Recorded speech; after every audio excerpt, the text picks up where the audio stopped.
the thermonuclear gaslighting from the Atlantic is always on par with just thermonuclear gaslighting. That's what they do. The Atlantic, if you don't know, is a publication that they're so far left that they can't even see Pol Pot from where they're at. They're the scum of the earth. Anybody who works for the Atlantic is an evil piece of human garbage. So the spasmodic Atlantic berates Americans. Inflation is your fault. So the leftist Atlantic actually victim blamed Americans for the crushing high prices they're experiencing. In the same breath, the outlet billed President Joe Potato ridiculously bad economy as a cat's pajamas. Right.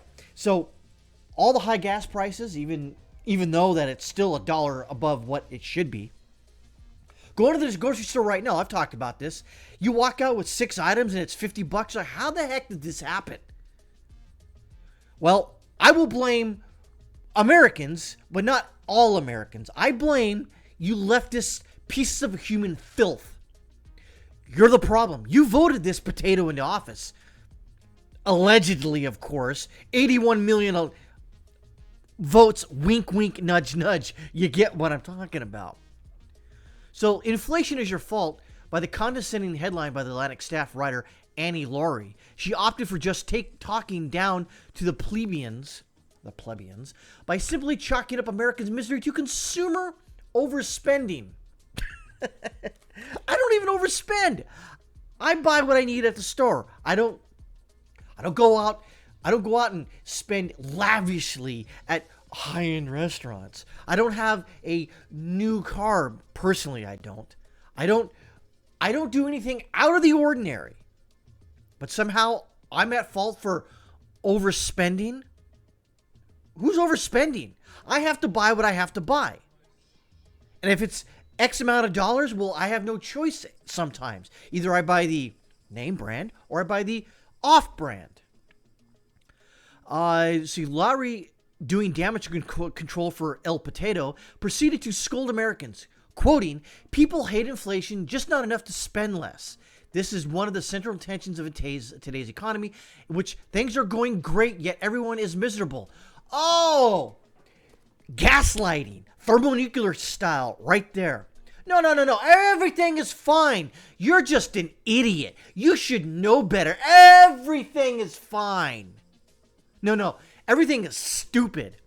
Annie Lowery, you're dumb. You're an idiot. And stop trying to pander and boost up and propagate this illegitimate regime that's occupying the White House. You scumbag lefty piece of trash. And in some ways, quoting from her, Americans have nobody to blame but themselves. No. I blame you lefty douchebags. This is your fault. She didn't bother mentioning Potato's name, of course not, all in her piece until the last paragraph, and it was only to make excuses for his administration's outrageous inflation-stimulating spending policies.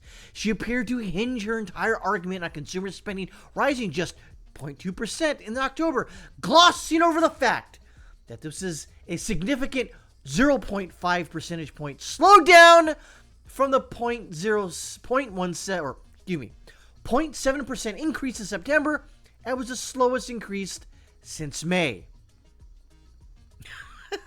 Yeah, folks out there in Lazaland, this is your fault. I know you didn't vote, for people listening to me, I know you didn't vote for this piece of shit potato. What happened? It's your fault, right? You have to overspend. And, well, what they don't necessarily tell you, and overspending, is that more of your money are going for goods that are more expensive. So, are you overspending? Yeah, compared to 3-4 years ago. But that's not your fault. You see, you have to buy staple items in the grocery store. You have to purchase fuel for your vehicle to go to work, go to school, etc. So what's the problem? Annie Lowery, gaslighting of the Atlantic? This is great. If everyone is miserable, how could things be going great? CBS News reported, based on analysis by the Joint Economic Committee Republicans, that Americans need an extra $11,400 today just to afford the basics. I know my electricity bill has necessarily skyrocketed, apparently, just to keep my house at a comfortable temperature. No, not the ridiculously temperature that the Obama, I'm sorry, that was a Freudian slip. The potato administration says I should set my thermostat in the winter to, 62 degrees apparently, and just bundle up while the potato that's occupying the White House is blasting heat because these guys crapped his pants again. CNBC also recently analyzed that the increase in consumer expenditures constitute doom spending as a coping mechanism to deal with the increasingly insurmountable high cost of living, even if it is detrimental to them. But Lowery attempted to even have her cake and eat it too. She attempted to make Biden's economy seem stellar by pointing to things like wage increases while simultaneously shaming Americans for their persistent economic struggles. Oh, okay, yeah. Let's think about that for a second. So your wages have increased, but inflation has gone beyond that increase. Oh, how dare you complain, idiot?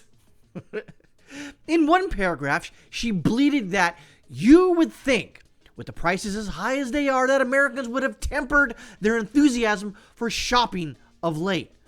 Holy schniggity! The abject hubris from this "see you next Tuesday." She proceeded to talk out both sides of her mouth by making it seem like Americans are living the good life. It should be the good news that Americans are better off than they were pre-pandemic. Wait, what? Who? It should be good news that people can afford more, even if prices are necessarily high. But then why is everyone so mad about prices? Oh, I don't know. Annie Lowery, you scumbag. Liberal, New York elitist piece of human shit. Fuck you. Holy shit. Lowery can't have it both ways. Either Biden's economy is muy great in her mind, or it isn't. And reality clearly proves the latter. She even had the audacity to claim that average wages have risen faster than average prices. Really? Do tell, Annie Lowery, probably from New York City. Have they kept up? No, they haven't. You see you next Tuesday, duplicitous shitbird, shitlib. Holy crap. This is blatant falsehood. Bloomberg News conceded that while Americans did see pay raises since 2020, much of those gains have gobbled up by inflation. Some of the fastest wage increases in decades have left average American largely no better off than before. Bloomberg News has also pointed out November 27th that housing affordability is currently at its worst on record, something Lowery did not mention or bother to mention. In addition, credit card debt is also over $1 trillion. Another record of disaster that Lowery failed to disclose. Better off, eh? And of course, Lowery concluded with her screed by injecting Americans with an overdose of thermonuclear gaslighting. People want to blame El Potato for their bills. They want to accuse stores of gouging them, though evidence for greedflation is scant. The strange truth is that most people really are in a more comfortable position, even if they're not happy about it. It's not like a weak economy, stagnant wages, crummy consumer spending, and cheaper stuff would be better after all. You're just stupid out there, Lausaland. You're dumb. Everything is fine. Everything. And if you disagree, in closing, you're just a right-wing extremist terrorism's suspect who should be jailed and re-educated to show you that El Potato out there, who's occupying the White House illegally, by the way, that everything is fine. You need to understand. Here, read these books. And if you don't read these books, here's something against your skull to make sure that you know that you're just wrong and we're right, because we're smarter than you and you're stupid.